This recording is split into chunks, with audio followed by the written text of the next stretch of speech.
Greetings and salutations, brownies. Welcome to another episode of Just Jazz Vlogs. Today is film review day, and I am super excited about it. But before we begin, I would like to show you this clip of me failing yesterday. I could not purchase my ticket to save my life. Dan got the whole thing on camera. He even told me afterwards, why didn't you? I feel bad you made me record that, but I need you guys to see how much I failed.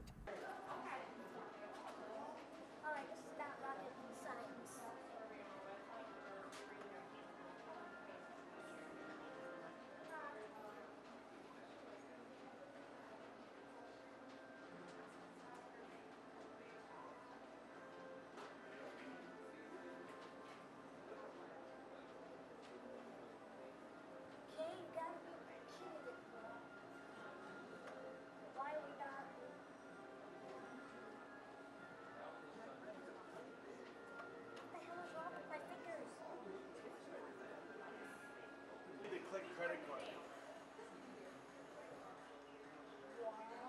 Alright, now that we've seen that epic fail, the other thing I'd like to point out is this guy behind me was rushing me and he kept asking me, do you know what you're doing?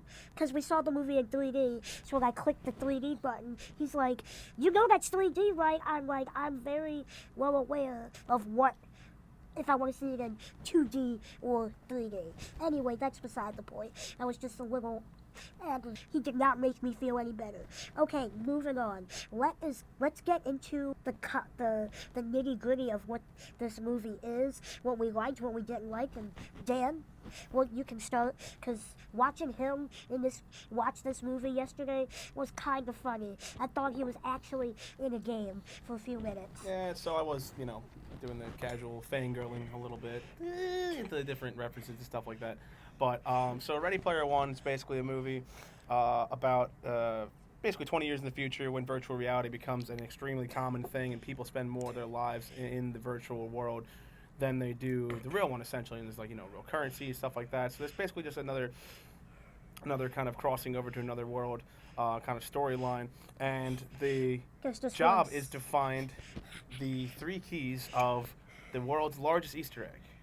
So essentially, the guy who made this virtual world left an Easter egg in the world for you to find and become the ruler of the world. Well, like sole proprietor of the name of that video game company, and then remember, this is the future, so what do you get, like $3 trillion or something, some ridiculous. It was $500 million. It was $500 million. $500 million. It was $500 million in full control over the Oasis, which was the name of the video game. Which is the name of the video game virtual reality world they were in. So obviously, alternate future, there's a tech company with enough money to pay for people to use their avatars to try and win this prize, to win this Easter egg, and that's basically our main bad guys. A company called 101. Actually, it was IOI. IOI.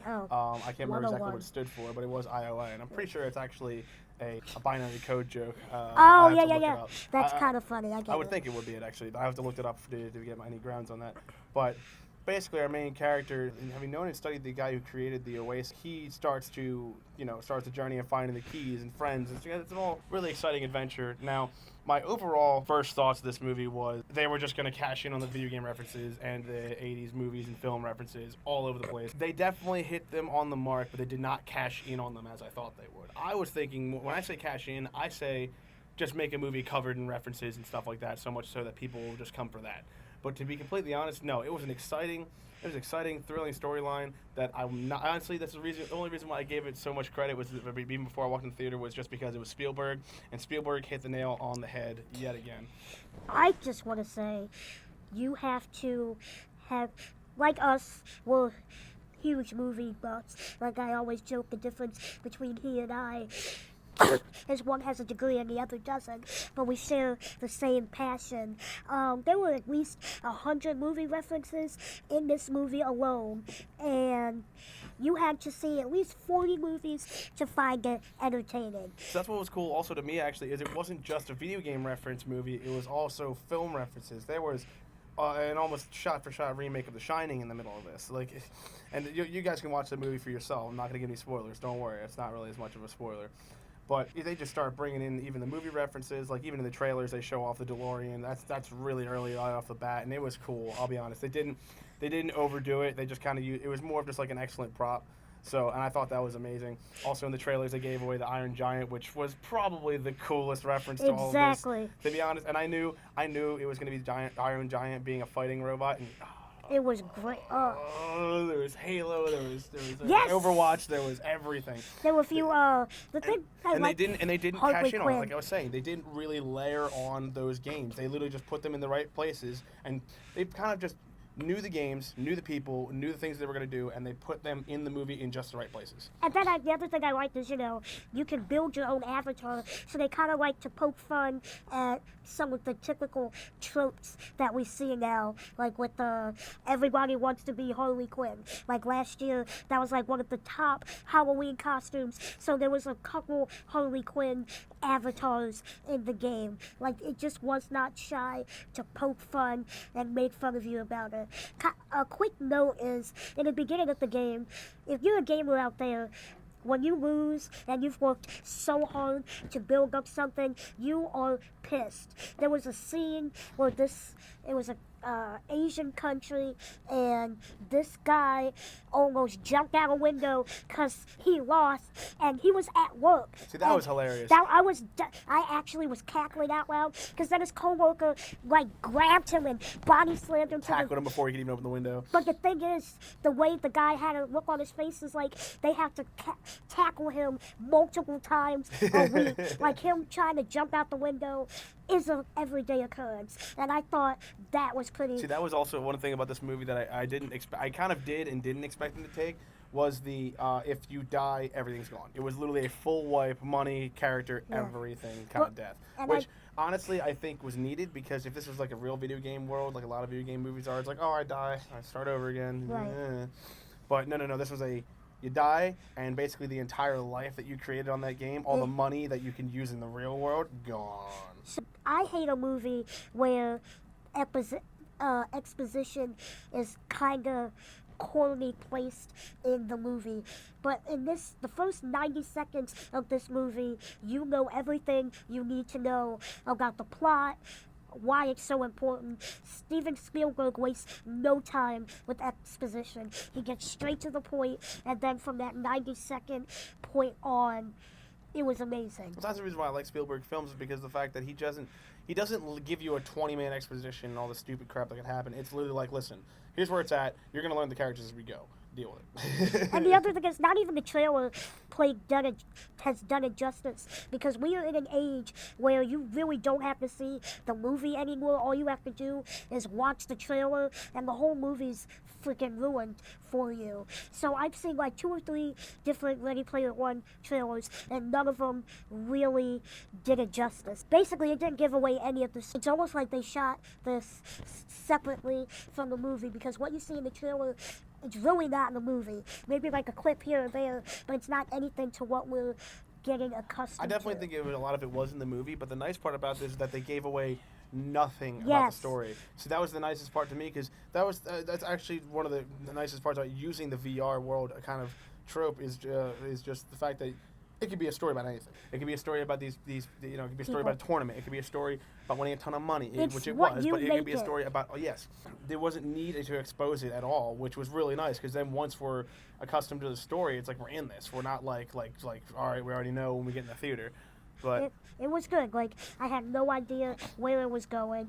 It was just, I can't say enough good things. If I really had to get nitpicky about anything bad, I just have to say that the actors that they got to play, the real world characters and then the Avatar characters, they were way better voice actors than they were actual actors. I think they actually were live action, but they were live action screened for those moments. So a lot of since a lot of the characters are virtual and they're fake avatars, they're CG'd. So I think actually, Jazz, they used their bodies, they actually acted as the characters and CG'd over top of it. But I know exactly what you're saying. Their facial acting was kind of. But it wasn't too bad. It was actually, I still think it was a pretty great movie. There was to be honest, so one scene where the main female character, like when you're not in the Oasis, she basically, I guess, professes her love for the main male character, and then I don't know what she was thinking, but basically her line was to tell you that there was danger up ahead, but she just stops.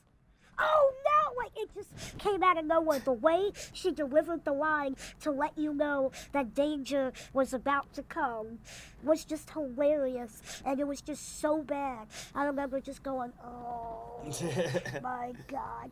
But that's just being nitpicky. That's being stupid. You have to see the movie to understand this. I'm going to give it 9 flying Chuckies out of 10. So that's what I mean. That's what you have to do. 9 flying Chuckies out of 10. Don't spoil one of the best jokes of the whole movie, That doesn't spoil it, but it would make them want to see it. Yes, Chucky's in the movie. How are we going to know? You got to go watch it. Again, 80s movie references, but yes. So you need a rating system. What is yours going to be? I'm going to go 9 Gundams out of 10. Thank you guys so much for watching this review. It was really fun to see. It is a blessing to know that going to a movie is what I call work. Like, I came into the office yesterday, so I was like, what did you do? I went to go see a movie for work. And they're like, aren't you lucky? Like, yes. Anyway, thanks again so much for watching. As you can tell, I got a new camera lens, which Dan has been bugging me about for like a week and a half about. So from here on out, the vlogs are going to be much better, much cleaner, and I'm looking forward to this. Leave a comment below. If you've seen Ready Player One, tell me what you thought. If you want us to give us some tell us what you want us to review. Leave a comment below. Obviously, our next review is going to be Avengers Infinity War. So, we're really excited about that. And with all that said, have a fantastic day and stay blessed. Goodbye.